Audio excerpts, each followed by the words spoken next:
বইমেলায় বিক্রির শীর্ষে থাকে বিভিন্ন গল্প, উপন্যাস আর ইতিহাস সম্বলিত বই। তবে ধীরে ধীরে বাড়ছে ভ্রমণ বিষয়ক বইয়ের পাঠকও।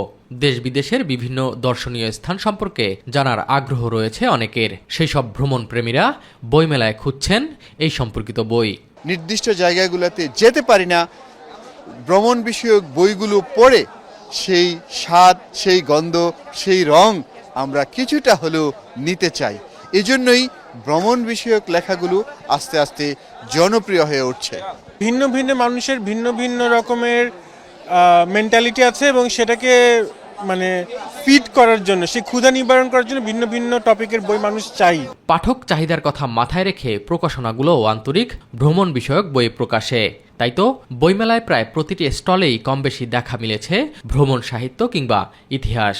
আগে তো তেমন মানুষ ভ্রমণ করতো না বা পড়তো না, আর এখন পড়ছেও, যেমন করছে। আমাদের 2 দিন অনেক ভালো সেল হয়েছে, প্রথম থেকে এই পর্যন্ত এখন পর্যন্ত ভ্রমণের এই 2টা অনেক ভালো সেল হয়েছে। আগে বই যেমন ভ্রমণ বিষয় বই একটু কম চলতো, মানুষ ট্রাভেলিংয়ের বই কম পড়তো। এখন ভ্রমণ উপন্যাস বা ট্রাভেলিংয়ের যে বইগুলো আগের থেকে অনেক বেশি চলে। তবে মন গড়া গল্পের বাইরে গিয়ে তথ্যবহুল ও ইতিহাস কেন্দ্রিক ভ্রমণ গল্পে গুরুত্ব দিতে লেখক প্রকাশকদের প্রতি আহ্বান পাঠকদের।